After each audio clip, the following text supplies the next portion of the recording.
Nakakagulat na balita ang yumanig sa mundo ng politika ngayong araw. Bigong-bigo umano si Pangulong Kuting Jr. sa kanyang planong gibitin si dating Pangulong Rodrigo Roa Duterte sa International Criminal Court o ICC. Sa kabila ng mga aligasyong nagsasabing may bilyong pisong suhol na inilaan umano upang impluwensyaan ang mga hukuman ng ICC. Tuluyang nabaliwala ang mga ito matapos itiklang walang sapat na basihan upang ituloy ang kaso laban kay FPRRT. Dahil sa naturang inaasarang makakauwi na sa Pilipinas si Duterte mula sa kanyang pansamantalang pananatili sa ibang bansa. Ayon sa kanyang kampo, isang tagumpay ito hindi lamang para kay FPRRT kundi para na rin sa mga naniniwalang ginamit lamang ang ICC upang sirain ang kanyang pangalan. Dagdag pa rito, sinabi ng ilang taga-suporta na malinaw na ang pagkilos ni Kuting Jr. ay may bahid ng politika at personal na interes. Sa Malacanang, hindi maitatago ang pagkakabigla umano ni Pangulong Kuting Jr. at First Lady Liza Tasman sa naging desisyon ng ICC. Ayon sa ilang insider, tila nangatok sa bulat ang mga mag-asawa matapos malaman na hindi tinanggap ng korte ang kanilang mga lihim ng pakikipag-ugnayan at umaribondo para impluwensyahan ang resulta ng kaso. Sa ngayon, tahimik pa rin ang palasyo pero tiyak na abangan ng taong bayan ang magiging tugon ng administrasyon sa napakalaking political blow na ito. At yan nga ang balitang ating pakakatutukan. Ngunit bago ang lahat, siguraduhin mag-subscribe at ihit ang notification bell para sa patuloy na pagtutok sa mga silap ng bagong balita sa tunay na boses ng masa.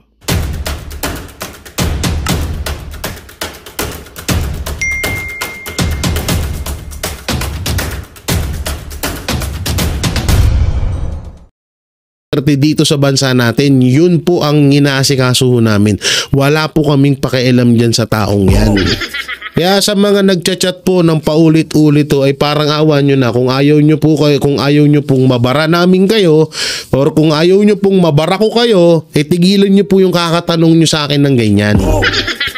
Ha? Wala po kaming panahon dyan. Oo, isang dakilang chismis po yan, ha? Parang awan nyo na.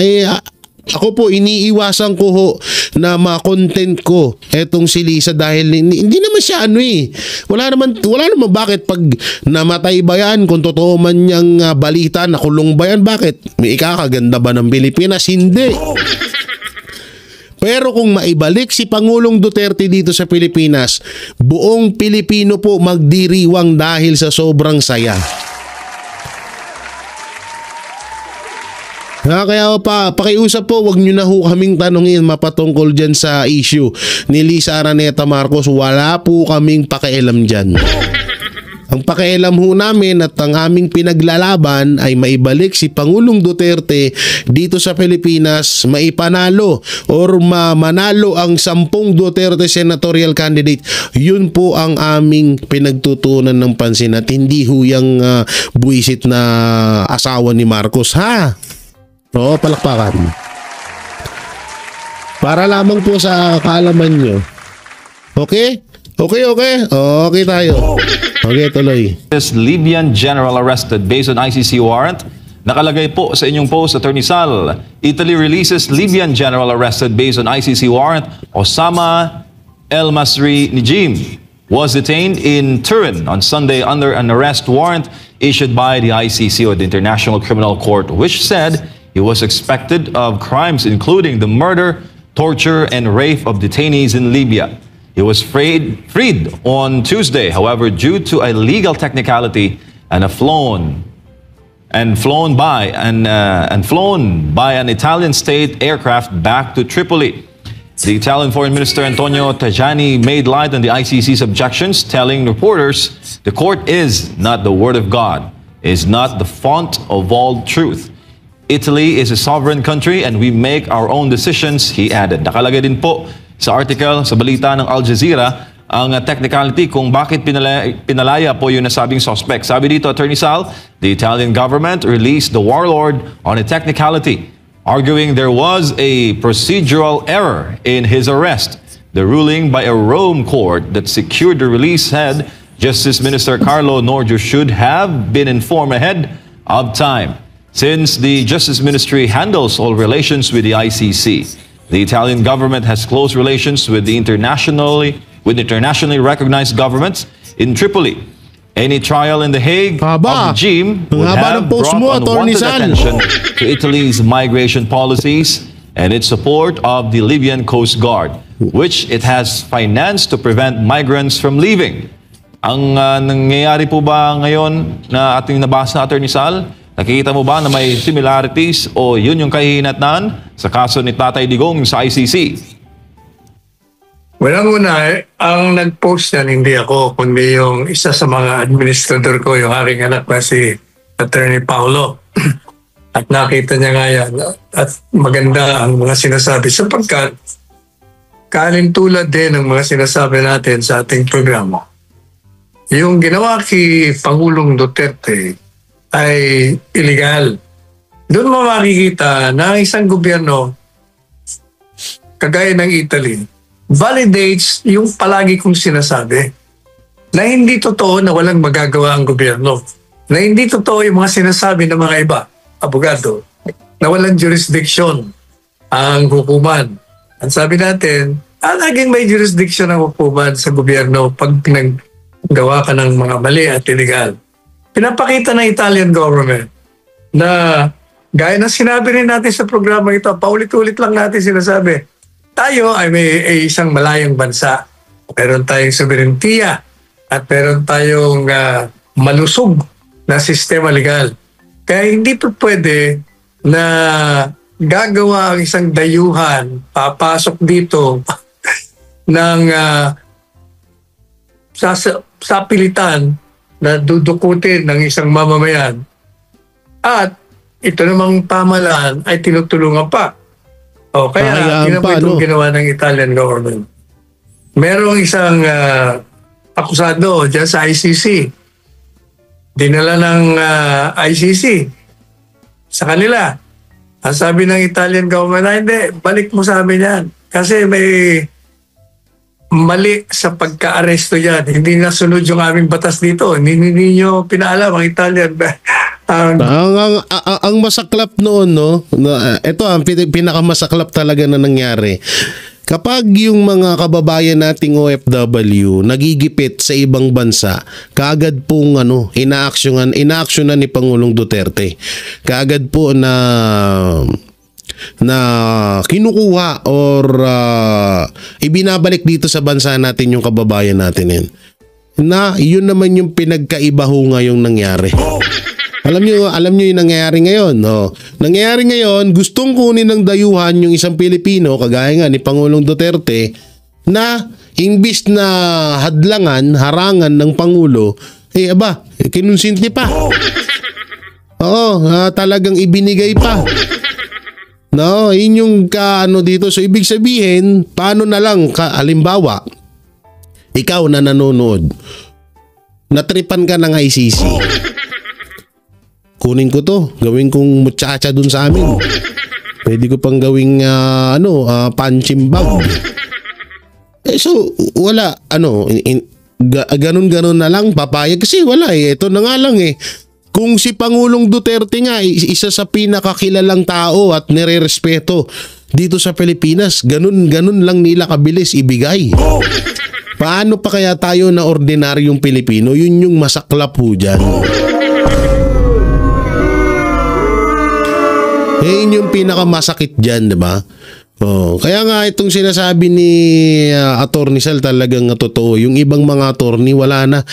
Siguro baka dahil sa pera. Dahil ikaw ba naman minsan alam nyo yung ugali talaga ng tao nababago kapag dinaan sa pera.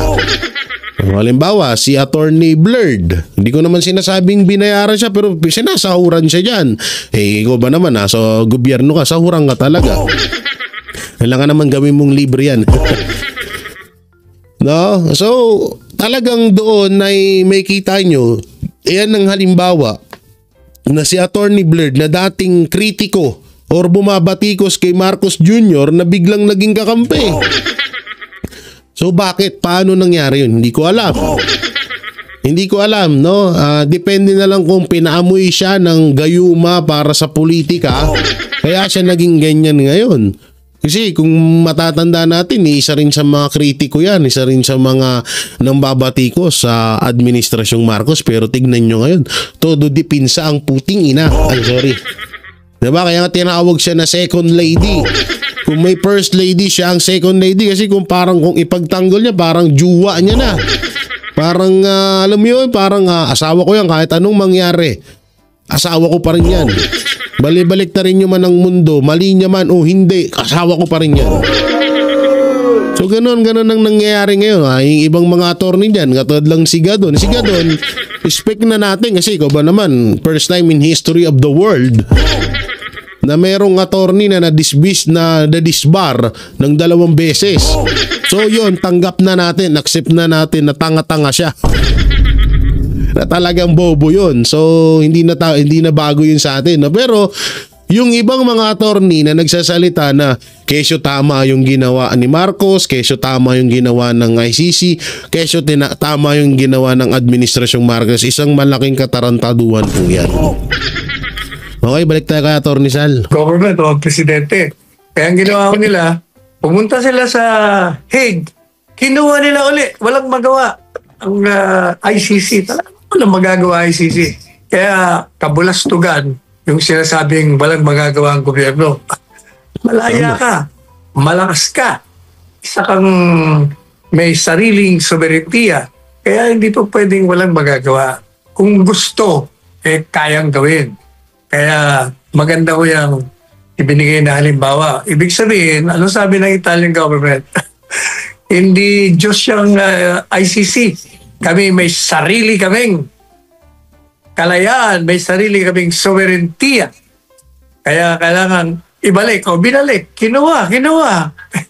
Plano nila, kinuha sa walang nagawa ang ICC. O hindi po ba? Kaya yan ang dapat na gawin ng gobyerno.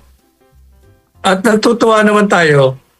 Alam niyo yung abogado, yung lead counsel na si Attorney Nicolas Kaufman, binabasa ko yung mga sinasabi niya. Parang ako nagsasalita eh.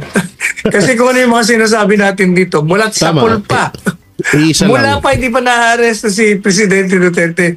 Yun din ang linya niya. Nakakatuwa sapagkat parehong-pareho ang takbo ng utak namin. And for that matter, para pareho ang takbo dapat ng utak ng mga abogado kung hindi nakukulayan ng politika ang kanilang opinyon. Ang problema sa mga abogado na iba, pag galit kay Duterte, iba na ang opinion. Tama. Yan ang mahirap eh. Kaya kung matino kang abogado, kung ano lang ang sinasabi ng saligang batas, susundin mo. Ang iba kasi, kung ano-ano mga ipinapasok, kaya nagkakaloko-loko ang mga opinion nila. Lalo na kapag nabahiran or nabigyan na ng pira. Oo, katulad na lang yan. Nung nakaraan, di ba, may panaginip tayo na isang opisyal. Isang kilalang opisyal na binigyan ng 3 billion para lang sumunod sa gobyerno. Sino kaya yun? Oo, diba? Dapat isa ka sa nanguna na protektahan ng bawat Pilipino dito sa bansa natin. Isa ka sa dapat na humadlang na wag ibigay sa dayuhan yung kababayan mo dahil yun ay kapwa mo Pilipino pero wala kang ginawa, ang ngumanga ka lang. Sa halip, mga tauhan mo pa yung mga tauhan mo pa ang isa sa mga tumulong para maaresto at madala sa ibang bansa itong si Pangulong Duterte. Yan ang mahirap. Di ba talaga, promise, iba ang nagagawa ng pera? Promise, iba talagang tinatawag na kung hayop ka, talagang sukdulan ng pagiging hayop mo. Kung ikaw kung hayop ka, matatawag na sobrang kahayupan na talaga kapag yan ang ginawa mo. Wala pera-pera ang labanan ngayon Ano sabi ko noon? Noon sabi ko na, di ba, from the very start, walang jurisdiction. Yan hindi yan sinasabi ni Kaufman. Walang jurisdiction. At ilalabas kaya bago pa mag-trial. At sabi niya, kung patas lang itong hukuman ito, i-release kagad yan si Presidente Duterte. Ano pa sinabi niya? Sa akin yung narinig Ano sabi ko? Kasi sabi ng ICC, hindi, may jurisdiction pa kami. Kasi nung umalis kayo, nakaumpisa na kami ng investigasyon. Ano sabi ko sa inyo? Noong paulit-ulit ko na sinasabi, wala pang mga kaso. Nung ako'y tagapagsalita pa lang, sinabi ko na yan. Ang investigasyon na ginawa nyo ay hindi yung investigasyon na nakatakda dyan sa inyo. Sapagkat yung investigasyon nyo, ginawa nyo 1 year and 7 months after the effectivity. Ang ginawa niyang investigasyon, preliminary examination, kung meron kayong jurisdiction, kung nasunod niyo yung principle of complementary rule. Pero yung investigasyon talaga, dahil si Fatu Batsuda, humingi ng permiso noong September lamang ng 2021. That's 1 year and 7 months after na pumalas tayo. At yung pong pagkalas, hindi ako rin yun. Ako nagrekomenda doon. Kasi nga, hindi masabi ni Presidente, wala kayong jurisdiction sa akin.